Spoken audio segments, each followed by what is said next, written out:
Seri Pelangi di Langit Singosari. Bunga di Kaki Gunung Kawi. Audiobook, novel silat. Cerita, Esa Mintarja. Bab 69. Kuda Sempana merasakan sentuhan kata-kata gurunya. Tetapi sentuhan itu agak terlampau lemah. Hatinya selama ini telah menjadi semakin keras, sekeras batu selama ia berada di dalam lingkungan Kebo Sindet dan Wong Sarimpat.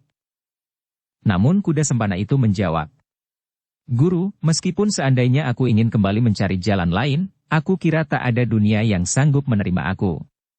Aku telah terdorong dalam duniaku yang sekarang. Dan aku tidak akan dapat kembali." Empu Sada mengerutkan keningnya. Jawabnya, "Kuda Sempana, kau masih cukup muda. Umurmu, menurut tanggapan lahirilah, masih lebih panjang dari umurku. Tetapi aku merasa bahwa aku dapat menemukan jalan itu. Kau pun pasti akan menemukannya. Tak ada batas yang dapat menutup kemungkinan itu sampai saat terakhir dari hidup. Selama kita masih sempat merasa diri kita bersalah dan dengan ikhlas dan bersungguh-sungguh mengakui segala kesalahan untuk bertobat, maka jalan itu selalu terbuka bagi kita."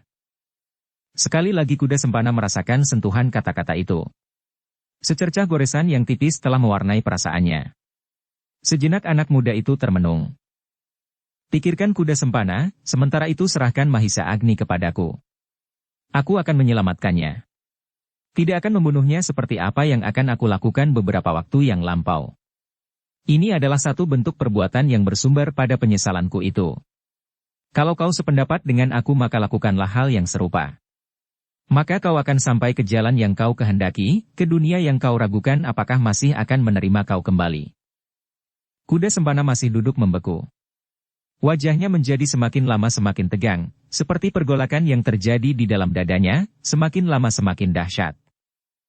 Kuda Sempana, kau tidak usah menjadi cemas, seandainya apa yang kau lakukan itu tidak dapat dimengerti oleh orang lain. Bahkan seandainya orang lain tetap menganggapmu sebagai seorang yang bersalah. Tetapi bukankah bentuk duniawi ini kadang-kadang bertentangan dengan kepentingan hidup yang kekal kelak? Jangan hiraukan sikap orang lain atas keputusanmu untuk meninggalkan duniamu yang sekarang. Kau akan menemukan jalan menuju ke dalam ketentraman dan kedamaian yang abadi. Seandainya kau tetap dianggap bersalah dan mendapat hukuman badani, tetapi berbahagialah kau dengan hukuman badani itu. Jika kau hayati arti dari pengertian itu, maka kau akan menemukan yang seharusnya kau cari. Yang kekal, bukan yang semu. Aku pun sedang mencari yang kekal itu sekarang. Dada Kuda Sempana serasa menjadi semakin sesak, bahkan serasa akan meledak. Terdengar suara gurunya itu gemuruh di dalam jantungnya. Tetapi bukan itu saja. Yang terdengar pula adalah suara gemuruh derap kaki-kaki kuda semakin lama menjadi semakin dekat. Ternyata derap kaki kuda itu telah membuatnya terlampau gugup. Sentuhan kata-kata Empu Sada yang sedikit demi sedikit tergores di hatinya, tiba-tiba menjadi terpecah belah, bercerai-berai seperti asap dihembus angin. Yang didengarnya kini hanyalah derap kaki-kaki kuda. Kuda Sempana segera dapat menebak bahwa deru kaki-kaki kuda itu adalah Kebo Sindet dan Wong Sarimpat. Tetapi Kuda Sempana tidak dapat menduga bagaimanakah akhir dari perkelahian antara kedua iblis itu dengan kedua lawan-lawannya. Apakah Ken Arok benar-benar dapat dibunuh oleh Kebo Sindet dan kemudian bersama-sama dengan Wong Sarimpat membunuh Empu Gandring, atau kedua hantu itu sekedar menghindari lawan-lawannya? Empu Sada pun mendengar pula derap kaki-kaki kuda itu.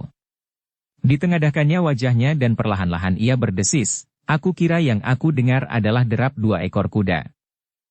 Tak ada yang menyahut. Kuda Sempana terbungkam seperti membeku di tempatnya. Hanya desir angin malam yang menyentuh dedaunan liar terdengar gemerisik, seperti suara orang yang berbisik di telinga Empu Sada. "Ya, 2 ekor kuda." "Kuda Sempana," berkata Empu Sada kemudian. "Apakah kau tahu, siapakah yang kira-kira akan datang?" Seperti tidak sadar Kuda Sempana menyahut, "Paman Kebo Sindet dan Wong Sarimpat Guru." Empu Sada mengangguk-anggukan kepalanya. Terasa jantungnya menjadi semakin cepat berdentang. Apakah ia akan mengulangi perkelahian yang pernah dilakukannya melawan kedua orang itu? Kalau sekarang ia harus bertempur melawan keduanya, maka ia yakin bahwa ia akan mati terbunuh dengan sia-sia. Tetapi apakah ia akan lari menghindar? Lalu apakah gunanya ia berpacu dengan tergesa-gesa dari padepokannya sampai ke daerah Panawijen ini? "Kuda Sempana," berkata orang tua itu tiba-tiba. Masih ada kesempatan. Berikan Mahisa Agni kepadaku. Sekali lagi terasa dada kuda Sempana menjadi pepat. Ia tidak dapat segera mengambil keputusan. Sedang Empu Sada mendesaknya. Cepat, sebelum mereka datang. Aku takut guru, tiba-tiba terdengar suara kuda Sempana parau. Baiklah. Kau takut kepada kedua iblis itu, geram Empu Sada. Kalau demikian, akulah yang akan membunuhmu. Bagiku kau memang sudah tidak ada gunanya lagi. Guru, suara kuda Sempana tersekat di kerongkongan. Atau kau berikan Mahisa Agni. Kuda Sempana tiba-tiba menjadi gemetar. Seperti seseorang yang sedang berdiri pada tanah yang rapuh di tepi jurang. Sedikit saja ia bergerak, maka ia akan terperosok ke dalamnya. Maju atau mundur. Tiba-tiba saja, tanpa diketahuinya sendiri, kuda Sempana mengharap kuda-kuda yang berderap itu datang semakin cepat. Ia mengharap bahwa Kebo Sindet dan Wong Sarimpat akan melindunginya. Ayo kuda Sempana, suara Empu Sada semakin tajam menusuk jantungnya. Cepat, serahkan Mahisa Agni atau kau aku bunuh sekarang juga. Kini kuda Sempana benar-benar menggigil karena gelora di dalam dadanya yang menjadi semakin dahsyat. Apalagi, ketika ia melihat gurunya mengangkat tongkatnya. Maka darahnya serasa telah membeku. Kau benar-benar akan membunuh dirimu kuda Sempana. Kuda Sempana tidak menjawab. Meskipun sekali dua kali tangannya menyentuh hulu pedangnya, tetapi ia tidak dapat berbuat apapun menghadapi gurunya. Seandainya ia ingin melawan, maka perlawanannya itu akan tidak berguna sama sekali. Karena itu maka anak muda yang telah kehilangan gairah menghadapi masa-masa depannya itu, kini benar-benar menjadi putus asa. Ia tidak merasa sesuatu kepentingan apapun untuk mempertahankan dirinya. Apalagi terhadap gurunya. Kalau gurunya menginginkan Mahisa Agni, biarlah ia dibunuhnya. Itu lebih baik baginya daripada ia akan mati dalam kengerian di tangan Kebo Sindet dan Wong Sarimpat yang pasti menjadi sangat marah. Dengan demikian, maka kuda Sempana itu pun menjadi pasrah. Ia tidak ingin lagi berusaha sesuatu untuk menyelamatkan dirinya. Dengan dada yang membeku mati ia menundukkan kepalanya. Ia tidak akan mengelak meskipun ia melihat Empu Sada telah mengangkat tongkatnya. Derap kedua ekor kuda yang didengar oleh Empu Sada pun menjadi semakin dekat. Ia sudah semakin terdesak waktu. Hatinya yang bergelora telah mendorongnya maju beberapa langkah. Ia melihat Mahisa Agni yang pingsan, dan ia mengenangkan semua peristiwa yang pernah dialaminya. Kini ia sadar sesadar-sadarnya menghadapi keadaan, ia datang ke Panawijen untuk mengurangi kesalahannya dan berusaha menyelamatkan Mahisa Agni karena itu siapapun yang menghalangnya harus disingkirkan. Kini yang berada di hadapannya adalah kuda Sempana yang telah menundukkan kepalanya. Dengan mudah ia dapat menyentuh kepala anak itu dengan tongkatnya, dan anak itu akan terpelanting jatuh. Bahkan mati. Namun tiba-tiba dadanya menjadi semakin bergelora. Kuda Sempana itu adalah muridnya. Betapapun juga, maka ia tidak segera dapat melupakan hubungan yang selama ini telah terjalin. Dan tiba-tiba pula ia melihat anak muda yang pasrah itu dengan hati yang jujur. Kesalahan ini tidak seluruhnya dapat ditumpahkan kepada kuda Sempana. Justru kesalahan terbesar adalah terletak pada dirinya sendiri. Ia adalah orang yang harus bertanggung jawab, kenapa anak muda itu menjadi liar dan buas. Ia adalah seorang yang patut menanggung segala akibat dari kebinalan kuda Sempana karena kuda Sempana adalah muridnya. Empu Sada yang sudah mendekati muridnya itu pun menjadi tertegun. Ia pun kemudian membeku seperti kuda Sempana. Tetapi kemudian hatinya pun menjadi bulat. Ia tidak akan meletakkan tanggung jawab kepada kuda Sempana, tetapi kepada diri sendiri. Dengan tekad yang menyala di dalam dadanya ia bergumam. Aku akan hadapi kedua iblis itu dengan mempertaruhkan nyawa. Kuda Sempana yang telah menundukkan wajahnya dengan pasrah, mendengar gumam yang lirih itu, tiba-tiba dada anak muda itu pun berdesir pula. Ia tahu benar arti kata-kata gurunya, sehingga tanpa dikehendakinya sendiri ia berkata, "Guru, mereka adalah orang-orang yang sangat buas." Empu Sada mengerutkan keningnya. Dipandanginya muridnya dengan pandangan yang suram. Ternyata betapapun anak itu jauh tersesat, tetapi ia masih mampu membuat perbedaan antara sifat-sifat seseorang. Dengan nada yang datar Empu Sada menjawab, "Terima kasih akan peringatanmu itu kuda Sempana. Agaknya kau masih juga menyayangkan nyawaku. Tetapi aku sudah bertekad untuk berbuat sesuatu. Aku sudah bertekad untuk menyelamatkan Mahisa Agni. Nah kemudian terserah padamu. Kalau aku mati dalam perkelahian ini maka aku akan mati dengan dada yang lapang, sebab aku mati selagi aku berusaha untuk berbuat sesuatu yang bermanfaat bagi manusia dan kemanusiaan. Sebab menurut perhitunganku keselamatan Mahisa Agni bukanlah sekedar Mahisa Agni seorang, tetapi di belakangnya adalah seluruh penghuni Padukuhan Panawijen yang mengalami kekeringan. Sedang apabila aku berhasil keluar dari pertempuran ini dengan selamat, aku sudah memberitahukan kepadamu bahwa aku memerlukan Mahisa Agni itu. Kepala kuda Sempana terasa menjadi semakin pepat. Semua yang akan terjadi sama sekali tidak dikehendakinya. Ia tidak ingin gurunya, Empu Sada itu mati. Tetapi kalau ia hidup, maka Mahisa Agni itu akan dimintanya. Justru untuk menyelamatkannya. Dalam kepepatan itu terdengar Empu Sada berkata, "Menepilah kuda Sempana. Jadilah saksi perkelahian ini. Kalau aku mati, mungkin kau masih juga bersedia untuk menguburkan mayatku." Kuda Sempana tidak menjawab kata-kata gurunya. Tetapi gelora di dalam dadanya menjadi kian gemuruh meledak-ledak. "Menepilah," lagi terdengar suara Empu Sada. Itulah mereka sudah datang. Dengan dada yang hampir meledak kuda Sempana mendengar derap kuda semakin dekat. Seperti didorong oleh sebuah pengaruh yang tak dimengertinya ia menggerakkan kudanya menepi. Ketika ia memalingkan kepalanya, maka dilihatnya 2 ekor kuda berpacu dalam kesuraman sinar bulan tua yang kekuning-kuningan. Segera kuda Sempana mengetahui bahwa keduanya itu adalah Kebo Sindet dan Wong Sarimpat. Sekali lagi, terdorong oleh perasaan yang tak dikenalnya anak muda itu berdesis, "Guru, mereka adalah orang-orang yang sangat buas." "Ya, aku sudah mengenal mereka dengan baik," jawab Empu Sada. "Sekali lagi, terima kasih akan peringatanmu. Sebaiknya guru meninggalkan mereka." Empu Sada menggeleng. "Aku akan menyelamatkan Mahisa Agni.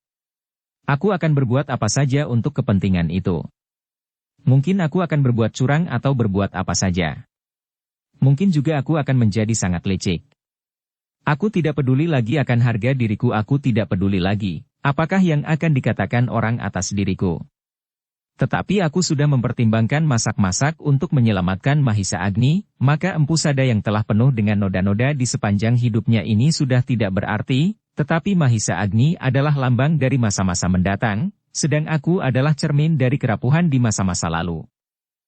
Kuda Sempana tidak lagi sempat berbuat apapun juga untuk memperingatkan gurunya. Kedua kuda iblis dari kemundungan itu pun sudah menjadi semakin dekat. Kuda Sempana melihat Empu Sada mempersiapkan diri untuk menyongsong keduanya. Dan tiba-tiba orang tua itu menggerakkan kendali kudanya maju beberapa langkah. Yang terdengar adalah suara Wong Sarimpat berteriak nyaring, "Heh, bukankah kau kuda Sempana? Kenapa kau berhenti? Dan siapakah orang itu?" Tak ada jawaban. Dan yang terdengar adalah suara Wong Sarimpat itu pula dengan nada yang aneh karena terkejut. "Aku melihat tongkat panjang itu. Apakah kau Empu Sada?" Kuda-kuda mereka pun menjadi semakin dekat. Tetapi Empu Sada tidak mau berteriak menjawab pertanyaan Wong Sarimpat. Dibiarkannya mereka menjadi lebih dekat lagi. "Setan tua itu agaknya masih hidup," teriak Wong Sarimpat pula. "Mereka sudah menjadi semakin dekat, tetapi kali ini kau tidak akan lepas lagi dari tangan kami." "Heh, Empu yang malang. Ternyata betapa jauh kau bersembunyi, namun tiba-tiba kita telah bertemu lagi." Keduanya kini sudah demikian dekatnya, dan sejenak kemudian kedua kuda itu pun berhenti. Empu Sada melihat wajah kedua orang itu di dalam kesamaran sinar bulan. Tanpa disengajanya ia menengadahkan wajahnya, dan dilihatnya bulan itu masih saja berkalang. Bahkan semakin jelas. Dada orang tua itu pun tiba-tiba pula berdesir karenanya. Terdengar suara Kebo Sindet menggeram di dalam perutnya. "Ternyata kau masih hidup, Empu." "Ya, aku masih hidup," sahut Empu Sada dengan nada yang datar. "Apakah kau heran?" Wajah Kebo Sindet yang beku itu sama sekali tidak berubah. Hanya matanya sajalah yang seolah-olah membara memandangi Empu Sada yang duduk tenang di atas punggung kudanya. "Tetapi apakah sekarang kau dengan sengaja menjumpai kami?" bertanya Kebo Sindet. "Ya, aku sengaja menjumpai kalian. Aku mendengar cara kalian memancing Mahisa Agni. Dan aku agaknya dapat memperhitungkan dengan tepat apa yang akan kalian lakukan atasnya. Sekarang apa maksudmu?" "Aku minta Mahisa Agni." Sebenarnya aku dapat merampasnya dari tangan kuda sempana. Tetapi aku masih ingin berhadapan langsung dengan kalian, supaya aku mendapat kepuasan melihat hasil usahaku itu. Terdengar Kebo Sindet menggeram seperti gunung yang akan meledak. Meskipun wajahnya yang beku tetap membeku, tetapi nafsu untuk segera membunuh Empu Sada telah memancar dari kedua biji matanya yang berwarna semakin merah membara. Namun dalam pada itu terdengar Wong Sarimpat tertawa menyakitkan hati. Dengan nada tinggi ia berkata, "Oh, alangkah malang nasibmu Empu. Kau masih juga tidak menyadari keadaanmu. Apakah kau akan sekali lagi berkelahi dengan curang? Meskipun demikian kalau tidak ada setan yang menyembunyikan kau waktu itu, maka kau pasti akan menjadi bangkai makanan anjing-anjing liar. Sekarang kau masih juga akan mencobanya lagi. Apalagi kita berhadapan beradu dada. Maka umurmu tidak akan lebih dari sepemakan sirih." Empu Sada mengangkat alisnya. Dengan tenang ia menjawab, "Apa kita akan berhadapan beradu dada?" Wong Sarimpat terdiam sejenak. Tampaklah wajahnya yang kasar menjadi berkerut-merut. Sejenak ditatapnya wajah Kebo Sindet yang membeku, seolah-olah ia ingin bertanya, apakah yang harus dilakukannya? Apakah ia akan melayani tantangan Empu Sada itu yang maknanya diketahuinya dengan baik? Namun terdengar Kebo Sindet menjawab dengan kata-kata yang seolah-olah bergumul di dalam perutnya. "Apakah artinya kau empu? Apakah kau sangka bahwa kami menganggap kau cukup bernilai untuk kami layani dengan menjunjung kehormatan kami, dengan perang tanding misalnya? Selamanya kau pasti akan berbuat curang dan licik. Kami sudah mengenal kau dengan baik. Pada saat yang lampau itu dapat menjadi peringatan bagi kami, siapakah Empu Sada itu, dan bagaimana kali caranya melayani lawannya, meskipun lawannya berbuat sejujur-jujurnya. Pada perkelahian kita yang terakhir itu adalah peringatan yang terakhir pula bagi kami, bahwa kami untuk seterusnya tidak akan mempercayai kau lagi, apabila kau masih akan bertemu lagi dengan kami, seperti saat ini." Empu Sada tersenyum mendengar kata-kata Kebo Sindet. Jawabnya, "Kau dapat berkata demikian kepada orang lain yang tidak melihat apa yang terjadi sesungguhnya. Kau dapat membual dan memutar balik keadaan terhadap orang lain. Tetapi jangan kepadaku. Dan jangan kepada kuda sempana. Sebab kalian dan pasti mengerti bahwa kami, aku dan kuda sempana, tahu benar apa yang telah terjadi. Sehingga ceritamu itu benar-benar seperti ceritera yang kau hisap dari ujung kelingkingmu." Sekali lagi terdengar Kebo Sindet menggeram. Yang menyahut kemudian adalah Wong Sarimpat, "Kakang, kenapa kita membuang waktu untuk mendengarkan kata-katanya yang tidak berujung pangkal itu? Seperti yang diigaukan oleh seseorang yang sedang sekarat. Marilah kita selesaikan saja orang ini. Kita bunuh dan kita cincang sampai lumat." Kebo Sindet tidak menjawab. Tetapi sikapnya yang kaku tegang menunjukkan bahwa ia sependapat dengan pikiran adiknya itu. Dalam pada itu, maka Empu Sada pun berkata, "Apakah sudah kalian pikirkan masak-masak keputusan kalian itu?"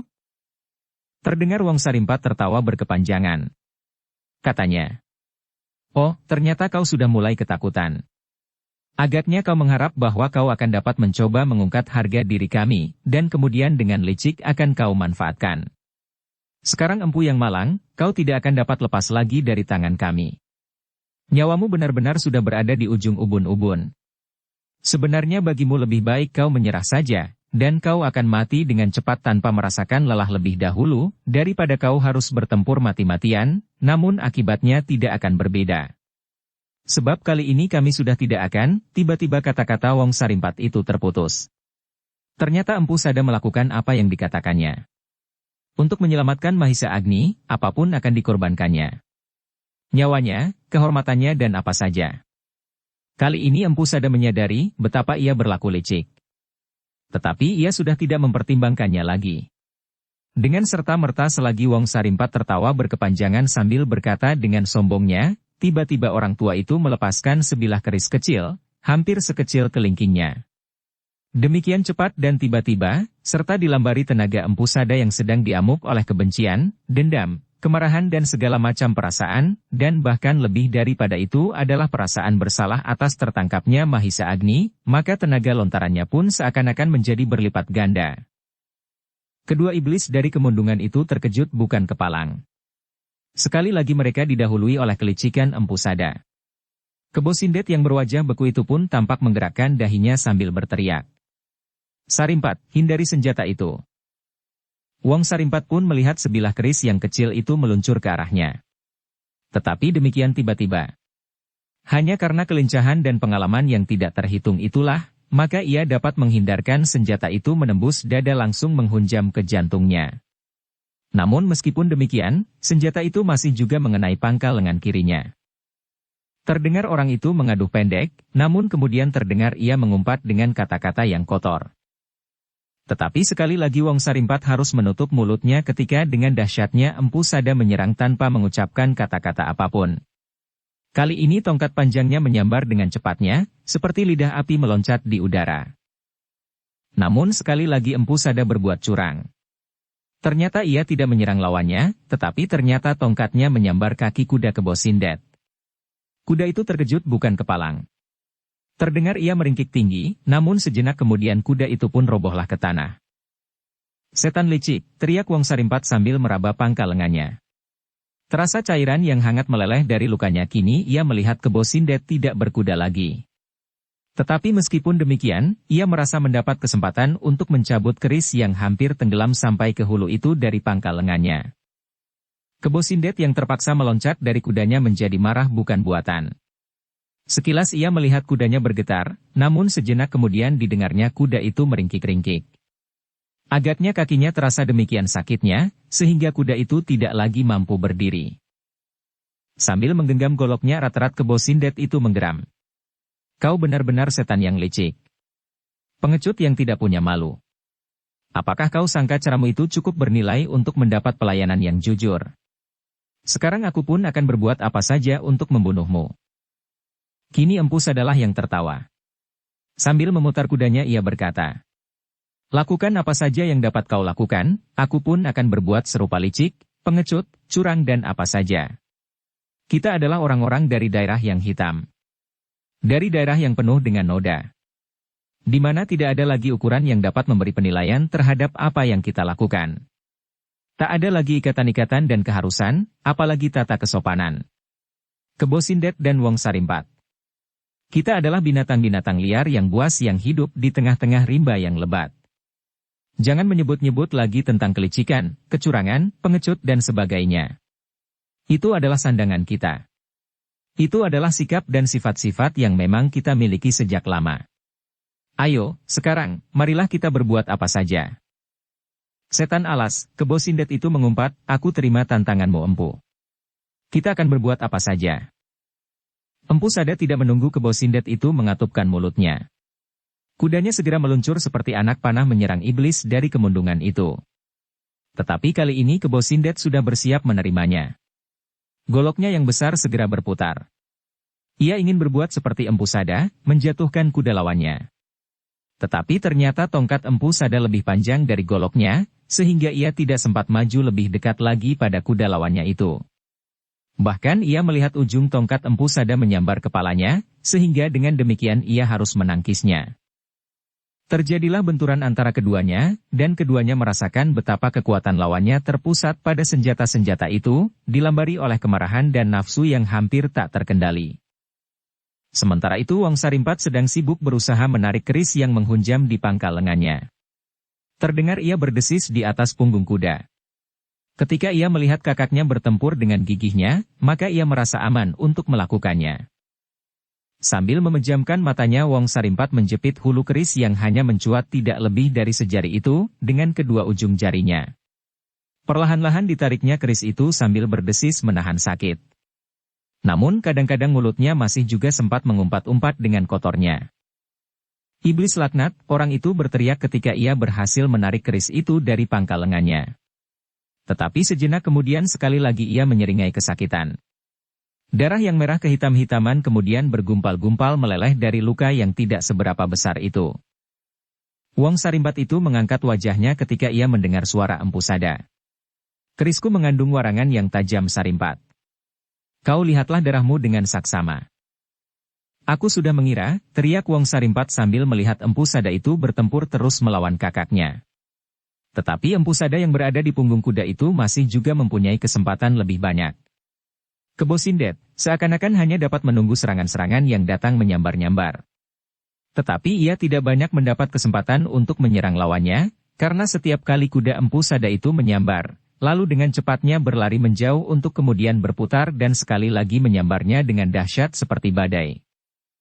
Tetapi warangan yang betapapun tajamnya tidak akan berarti apa-apa bagiku Empu, teriak Wong Sarimpat itu pula.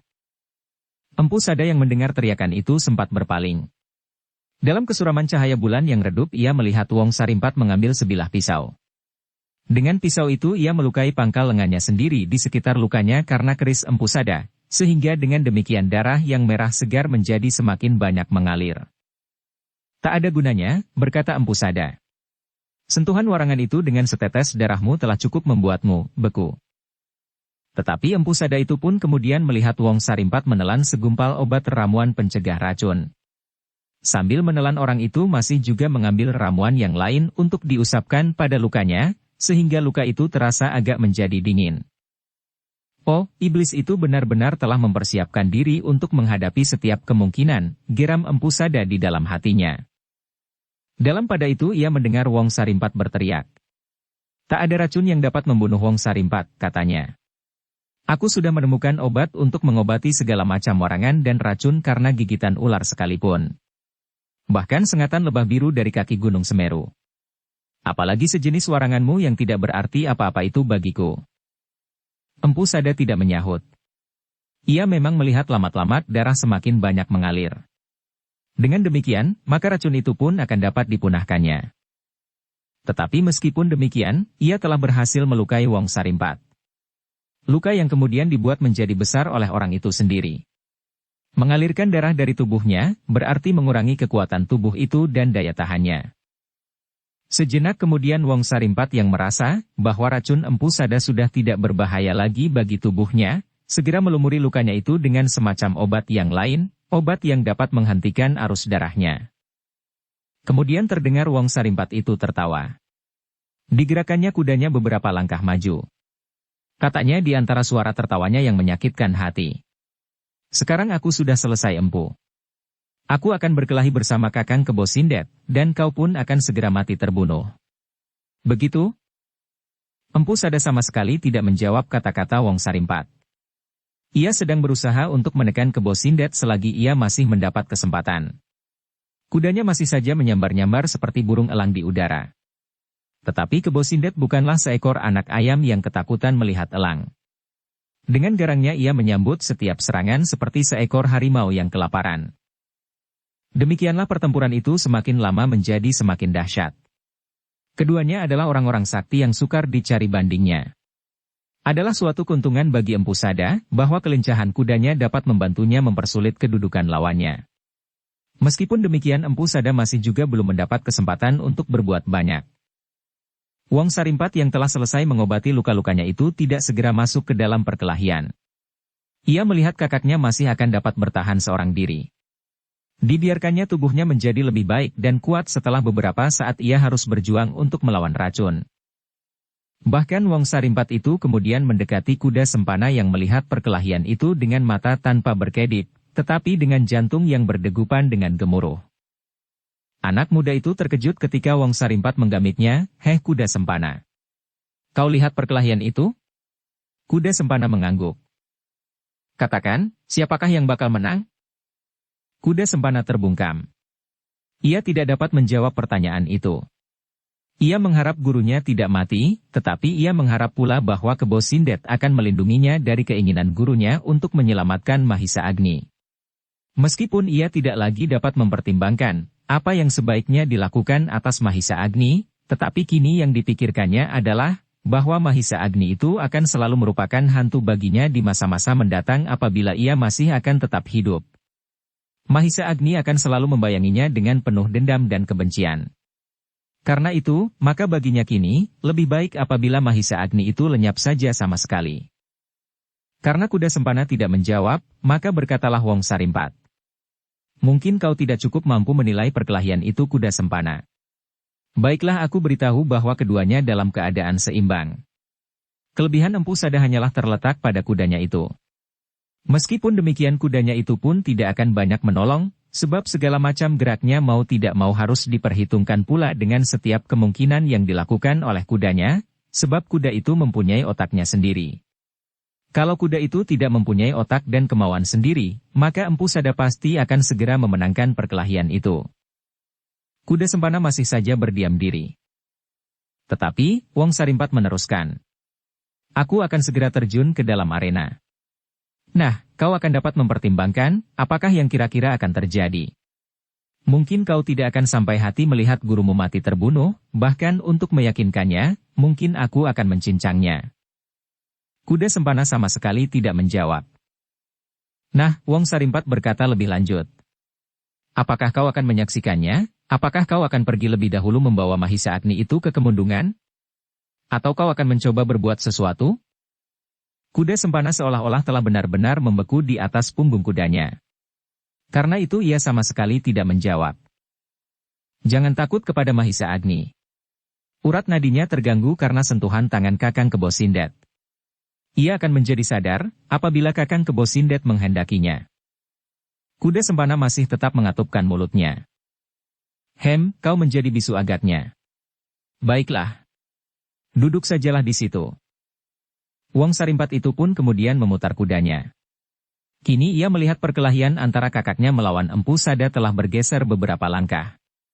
Tetapi ia masih melihat bahwa keduanya sama sekali belum banyak mendapat kemajuan. Meskipun demikian, agaknya keadaan Empu Sada masih lebih baik dari kakaknya yang harus berloncatan menghindari derap kuda Empu Sada dan tongkatnya yang terayun-ayun mengerikan. Sedang Kebo Sindet itu sendiri hanya mendapat sedikit saja kesempatan melakukan serangan-serangan atas lawannya. Pertempuran itu tidak adil, desis Wong Sarimpat. Aku harus membantunya.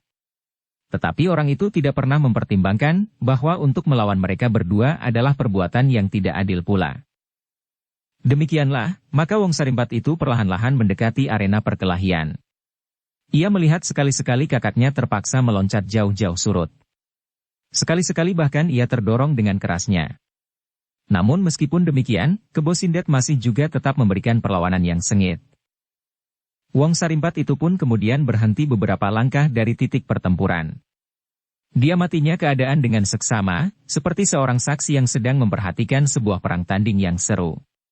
Diperhatikannya cara Empu Sada menggerakkan kudanya menyambar lawannya, dan diperhatikannya bagaimana ia menghindar apabila Kebo Sindet membalas menyerangnya. Ternyata Empu tua itu ahli pula bermain-main dengan kuda, agar lebih baik dari Empu Gandring, desisnya di dalam hati. Beberapa langkah lagi ia maju. Hampir pada garis serangan Empu Sada. Sambil menyeringai maka Wong Sarimpat menggerakkan pedangnya berputaran. Empu Sada melibat bagaimana Wong Sarimpat ingin memotong garis serangannya. Karena itu, maka segera diputarnya kudanya menghindar, dan ditempuhnya sebuah garis serangan yang lain. Wong Sarimpat berdesis. Pengecut. Kau tidak berani menghadapi aku yang sama-sama berada di atas punggung kuda. Tetapi Empu Sada tidak menjawab. Namun segera ia bersiap untuk menghadapi lawannya yang baru. Ternyata Wong Sarimpat tidak melepaskan waktu terbuang lebih banyak. Segera ia menggerakkan kendali kudanya dan kuda itu pun meluncur dengan cepatnya menyerang Empu Sada. Agaknya kali ini Wong Sarimpat telah memperhitungkan banyak kemungkinan. Ia telah memperhitungkan kemungkinan-kemungkinan untuk bertempur di atas punggung kudanya. Karena itu, maka kudanya kali ini diberinya berpelana. Serangan Wong Sarimpat itu pun cukup dahsyat. Meskipun pangkal lengan kirinya telah terluka, namun tenaga tangan kanannya masih cukup menggetarkan tongkat lawannya. Kini, Empu Sada harus menghadapi dua orang lawan yang masing-masing memiliki kekuatan setingkat dengan dirinya. Ia hanya sempat mengurangi kelincahan Wong Sarimpat dengan melukai tangannya. Meskipun demikian, tetapi Wong Sarimpat masih tetap garang dan buas. Untuk menghadapi keduanya maka Empu Sada harus benar-benar berkelahi dengan licik. Setiap kali ia melawan Wong Sarimpat sambil berputaran menjauhi Kebo Sindet yang meloncat-loncat mengejarnya. Tetapi ternyata tenaga kuda Empu Sada masih lebih cepat dari tenaga wajar Kebo Sindet, sehingga dengan demikian, maka Kebo Sindet tidak dapat mendekatinya. Setiap kali ia mendekat, maka Empu Sada mendorong kudanya untuk berlari menjauh sambil menyerang Wong Sarimpat atau menghindari serangannya. Empu Sada, Kebo Sindet akhirnya tidak dapat menahan kemarahannya. Kau benar-benar pengecut. Jauh lebih pengecut lagi dari yang aku sangka. Kau sama sekali tidak berani berhadapan langsung melawan aku. Kau selalu melarikan kudamu menjauh, setiap kali menjauh. Jangan berteriak-teriak ke Bosindet, jawab Empu Sada. Aku masih sibuk melayani adikmu yang tangannya hampir menjadi patah ini. Tutup mulutmu, teriak Wong Sarimpat. Aku masih mempunyai kemungkinan yang cukup untuk membelah dadamu yang penuh dengan kesombongan, tetapi licik, curang, pengecut, penakut, penipu. Wong Sarimpat tidak sempat meneruskan kata-kata umpatannya. Tiba-tiba saja tongkat Empu Sada mematuk hampir tepat masuk ke mulutnya. Dengan tergesa-gesa Wong Sarimpat membungkukkan badannya dan dengan cekatan digerakkan goloknya menangkis serangan yang datangnya dengan tiba-tiba itu. Hanya oleh keahliannya mengendalikan kudanya, maka Wong Sarimpat dapat menghindari serangan Empu Sada berikutnya. Serangan yang hampir membabi buta. Namun Empu Sada masih memiliki kesadaran menghadapi kedua iblis yang mengerikan itu. Demikianlah perkelahian itu menjadi semakin lama semakin seru. Empu Sada dan Wong Sarimpat bertempur seperti sepasang burung Raja Wali yang sedang berebut sarang. Sedang Kebo Sindet dengan dada yang bergelora hampir meledak tidak banyak mendapat kesempatan untuk ikut serta dalam perkelahian berkuda itu. Hanya kadang-kadang saja ia sempat meloncat pada garis perkelahian itu, dan dengan goloknya yang dahsyat menyerang Empu Sada. Namun kuda Empu Sada ternyata dengan lincahnya, selalu menghindarinya. Berlari dan membuat sebuah putaran yang panjang. Empu Sada, Kebo Sindet menjadi semakin marah. Apakah kau menyadari apa yang kau lakukan itu? Sebenarnya lebih baik bagimu bersembunyi saja di belakang pekiwan daripada kau datang kemari. Apakah sebenarnya maksudmu menjumpai aku, hei? Sekarang kau selalu menghindari setiap benturan. Benturan kekuatan, ilmu atau tenaga dan senjata. Empu Sada yang menjadi semakin jauh dari Kebo Sindet masih saja sibuk melayani serangan-serangan Wong Sarimpat. Keduanya adalah orang-orang yang hampir mumpuni bermain-main di atas punggung kuda. Sehingga dengan demikian maka perkelahian itu pun menjadi semakin seru. Meskipun demikian Empu Sada masih sempat menjawab. Kebo Sindet, jangan tergesa-gesa. Aku bunuh dahulu adikmu. Kemudian kita akan berhadapan.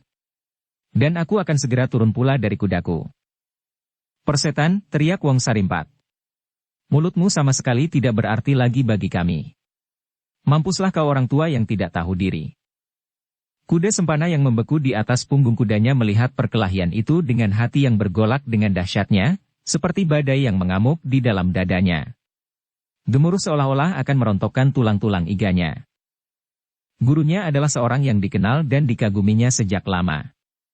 Tongkat panjangnya itu adalah ciri kebesaran dan keperkasaannya. Kuda Sempana tidak pernah melihat gurunya mempergunakan senjata lain daripada tongkat panjang itu. Tongkat panjang yang telah berada bersama-sama dengan gurunya sejak ia bertemu untuk pertama kalinya dengan orang itu. Senjata yang telah mengawaninya melawan 1000 macam senjata lawan-lawannya. Dan Kuda Sempana tetap menyangka bahwa tongkat panjang pusaka gurunya itulah yang tetap bersamanya sampai saat ini. Sedang kedua hantu dari kemundungan itu adalah orang-orang yang tidak kalah dahsyatnya. Goloknya adalah golok yang luar biasa pula. Kuda Sempana pernah menyaksikan Kebo Sindet memukul sebatang besi gligen dengan goloknya itu. Dan besi itu pun terpatahkan, sedang golok itu sama sekali tidak menjadi cacat. Bahkan semenir pun golok itu tidak gempil. Kini Kuda Sempana melihat kedua macam senjata itu beradu dalam genggaman tangan-tangan yang mengerikan. Kebo Sindet yang akhirnya kehilangan kesabaran, tidak lagi ingin menunggu lebih lama. Tiba-tiba ia berteriak nyaring sambil menggetarkan tubuhnya. Dipusatkannya segenap kekuatannya yang kasat mata dan yang tidak kasat mata. Dengan kemarahan yang meluap-luap maka disalurkannya kekuatannya yang bersumber pada kekuatan sesat itu pada tangan kanannya yang menggenggam goloknya. Dan dengan penuh nafsu ia melenting seperti seekor belalang raksasa. Melampaui kecepatan loncat seekor kuda menyerang Empu Sada dengan kekuatan aji bajang. Tetapi Empu Sada yang tua itu telah melihatnya. Dengan demikian maka ia tidak membiarkan dirinya lumat. Maka dibenturnya aji bajang itu dengan kekuatan ajinya, Kalabama. Kedua aji itu adalah kekuatan yang dahsyat, sedahsyat guntur dan petir. Itulah maka sebabnya ketika Kuda Sempana melihat keduanya bersiap dalam kekuatan tertingginya, maka hatinya seakan-akan menjadi meledak pula karenanya.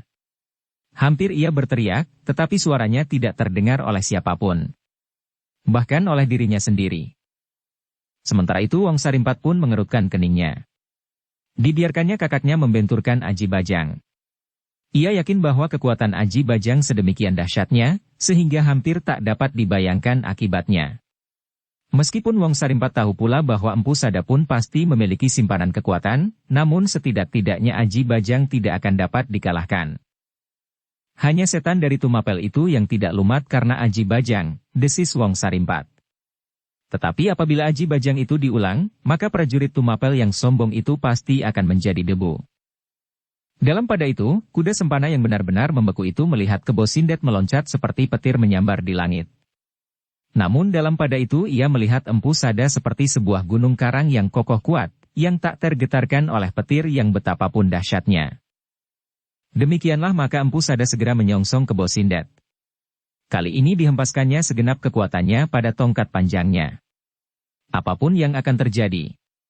Ia merasa pula bahwa Kalabama tidak akan berada di bawah kekuatan iblis dari kemundungan itu. Sejenak kemudian terjadilah sebuah benturan yang mengerikan.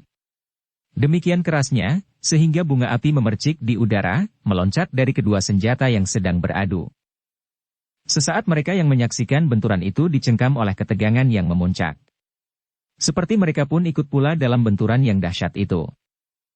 Akibat dari benturan itu pun dahsyat pula. Kebo Sindet terlempar beberapa langkah surut. Dengan kerasnya ia terbanting jatuh. Beberapa kali ia berguling, kemudian dengan terhuyung-huyung iblis itu mencoba tegak berdiri. Goloknya yang besar masih berkilat-kilat di dalam genggamannya. Sedang Empu Sada pun kemudian terpelanting dari kudanya. Dengan kerasnya kuda itu meringkik. Terasa pula dorongan kekuatan benturan itu, sehingga kuda itu tegak berdiri. Namun kuda itu tidak berlari meninggalkan penunggangnya yang jatuh berguling-guling di tanah. Seperti Kebo Sindet, Empu Sada pun segera mencoba berdiri. Ia masih menggenggam tongkatnya, tetapi ketika ia tegak sambil mengamati tongkatnya itu, maka dadanya berdesir. Ia berpaling ketika ia mendengar Wong Sarimpat tertawa berkepanjangan sambil berteriak-teriak. "Heh, Empu. Ternyata tongkatmu terpatahkan." Kuda sempana terkejut mendengar teriakan itu. Ketika ia memandangi gurunya yang berdiri dengan nafas terengah-engah, maka dadanya berguncang dengan dahsyat. Ia pun kini melihat bahwa tongkat gurunya, yang selama ini selalu menemaninya, melawan segala macam senjata yang ada di dunia ini tanpa dapat dilukai apalagi patah, maka kini dalam benturan dengan golok Kebo Sindet, tongkat itu patah menjadi dua hampir di tengah-tengah. Apa yang dilihatnya itu benar telah membuat kuda sempana hampir kehilangan kesadaran. Ia menjadi bingung dan merasa seakan-akan berada dalam sebuah mimpi yang dahsyat. Tetapi, ketika ia melihat gurunya menimang tongkatnya yang patah itu, segera ia tersadar bahwa yang terjadi itu bukanlah sebuah mimpi. Yang terdengar adalah suara tertawa Wong Sarimpat di samping kata-katanya. "Hayo Empu yang sakti. Apakah sekarang kau masih juga menyombongkan diri sambil menengadahkan dadamu untuk melawan sepasang Garuda dari kemundungan? Menyerahlah, supaya kau mati dengan tenang." Terdengar Empu Sada menggeram. Tetapi segera ia bersiap menghadapi setiap kemungkinan. Sekali-sekali diamat-amatinya tongkatnya yang patah itu. Tetapi ia tidak terkejut seperti kuda sempana. Seharusnya ia telah melihat kemungkinan itu dapat terjadi. Tetapi Empu Sada tidak sempat merenung terlampau lama. Tiba-tiba ia melihat kuda Wong Sarimpat datang menyerangnya benar-benar seperti seekor Garuda menyambar anak kambing yang kehilangan induknya. Tetapi Empu Sada bukan seekor anak kambing. Betapapun juga ia masih mampu menghindari serangan itu. Dipungutnya potongan tongkatnya yang lain, sehingga dengan demikian kini ia bersenjata sepasang potongan tongkatnya. Serangan Wong Sarimpat itu pun kemudian datang bergelombang seperti ombak di lautan. Beruntun tak henti-hentinya menghantam tebing, sehingga beberapa kali Empu Sada terdesak semakin jauh. Sekali lagi dada Empu Sada berdesir ketika ia melibat Kebo Sindet dengan tiba-tiba meloncat ke atas punggung kudanya. Ya, kuda yang telah terlepas dari tangannya karena benturan kekuatan. Terdengarlah orang tua itu menggeram semakin keras. Tiba-tiba ia mendengar kuda sempana berteriak, "Guru, pakailah kudaku." Empu Sada terkejut mendengar teriakan itu. Kemudian disusul dengan teriakan Kebo Sindet. "Kuda sempana. Apakah kau sadari perbuatanmu itu?" Dengan tiba-tiba Empu Sada melihat kuda sempana telah berada di sampingnya. Sekali lagi ia berkata, "Pakailah kudaku." Empu Sada menjadi ragu-ragu. Di atas punggung kuda itu terdapat Mahisa Agni. Tetapi apakah ia dapat melepaskan diri dari kedua iblis itu? Apakah dengan demikian ia tidak mempercepat kematian Mahisa Agni? Dalam keraguan-raguan itu ia mendengar muridnya bertanya lirih, "Guru, kenapa tongkat itu terpatahkan?" "Jangan heran Kuda Sempana. Tongkat ini bukan tongkat ciri kebesaranku selama ini. Tongkat itu telah aku serahkan kepada adikmu, Sumekar. Tongkat ini adalah tongkat rangkapan yang biasa kita pakai di padepokan." Oh, dada Kuda Sempana berdesir. "Jadi, ya, aku tidak biasa mempergunakan senjata jenis yang lain. Tetapi tongkat ini tidak sekuat tongkat ciri kebesaran Empu Sada sendiri." Terasa jantung Kuda Sempana menghentak-hentak di dalam dadanya. Betapapun ia menjadi sangat cemas melihat gurunya kini hanya bersenjata tongkatnya yang telah patah menjadi dua. Apalagi Empu Sada kini sudah tidak berada di punggung kuda, sedang Kebo Sindet justru telah mendapatkan kudanya. Dengan demikian maka Empu Sada harus berhadapan dengan dua orang lawan yang masing-masing memiliki ilmu setingkat dengan dirinya dan mereka berada di punggung kuda kedua-duanya. Sementara itu Empu Sada sendiri berada dalam keraguan-raguan. Ia mendengar tawaran muridnya untuk mempergunakan kudanya. Tetapi ia tidak segera dapat menerimanya. Dengan demikian, maka tindakan Kuda Sempana itu pasti akan menimbulkan kemarahan yang tak terkendali pada Kebo Sindet dan Wong Sarimpat atasnya. Kalau Empu Sada tidak berhasil mempertahankan dirinya, maka Kuda Sempana pun pasti akan menjadi korban. Mungkin Empu Sada dapat mengambil cara yang lain tanpa menghiraukan nasib orang lain. Mungkin ia dapat dengan serta-merta melarikan diri sambil membawa tubuh Mahisa Agni yang pingsan itu.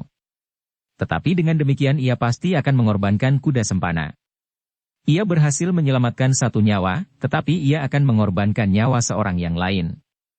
Meskipun ia dapat membedakan nilai kedua anak muda itu, tetapi ia masih belum sampai hati berbuat demikian, betapapun ia menjadi benci dan muak melihat muridnya itu. Namun pada saat-saat terakhir muridnya masih juga merasa cemas akan keselamatannya. Dan agaknya sikap itulah yang telah melunakkan hati Empu Sada atas Kuda Sempana. Sejenak Empu Sada berada dalam kebimbangan dan kegelisahan. Dalam pada itu ia mendengar Kebo Sindet berteriak, "Kuda Sempana, apakah kau ingin mengalami nasib seperti bekas gurumu itu nanti?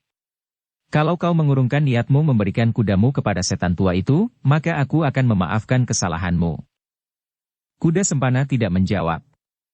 Tiba-tiba ia pun dilanda oleh kecemasan yang tajam. Terasa dadanya bergelora semakin keras. Dipandanginya gurunya dan kedua hantu kemundungan itu berganti-ganti. Sementara bulan yang tua beredar dengan malasnya, semakin tinggi menggapai puncak langit. Tiba-tiba Kuda Sempana itu mendengar gurunya berdesis. "Terima kasih Kuda Sempana. Pikirkanlah nasibmu sendiri. Syukurlah kalau kau mampu melupakan dendammu kepada Mahisa Agni dan mencoba menyelamatkannya." Yang didengar adalah suara Wong Sarimpat, sambil berkata, "Apa yang akan kau lakukan Kuda Sempana? Apakah kau akan mencoba lari? Kau harus menyadari bahwa hal itu akan tidak berguna sama sekali bagimu. Salah seorang dari kami akan mengejarmu, menangkap dan menyeret kau di belakang kaki-kaki kuda sampai kulitmu terkelupas seperti pisang yang telanjang.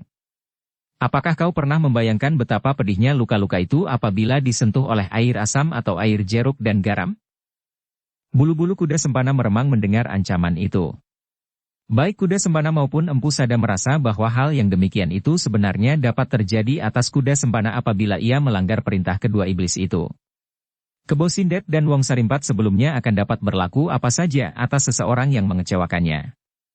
Tak ada lagi perasaan apapun pada kedua orang itu menghadapi kekejaman yang bagaimanapun juga. Dengan demikian, maka Empu Sada tidak akan sampai hati membiarkan hal itu terjadi atas Kuda Sempana, betapapun sifat dan watak anak muda itu. Namun, Empu Sada itu pun kemudian menjadi semakin bulat tekadnya menghadapi kedua iblis itu dengan tangannya. Meskipun ia menyadari bahwa keduanya bukanlah anak-anak yang sedang belajar bermain-main di atas punggung kuda dengan golok di tangan, tetapi Empu Sada itu tidak mempunyai pilihan lain. Sekali lagi ditimang-timangnya kedua potongan senjatanya. Ternyata tongkatnya tidak dapat bertahan terhadap golok Kebo Sindet. Meskipun tongkat itu bukan tongkat kebesaran perguruannya, tetapi senjata yang patah itu telah menyentuh perasaannya, seperti ketika ia menengadahkan wajahnya ke langit, maka bulan masih juga berkalang. Alamat yang kurang menyenangkan, desis Empu Sada di dalam hatinya. Tetapi hati itu telah bulat. Tekad di dalam dadanya telah mengendap.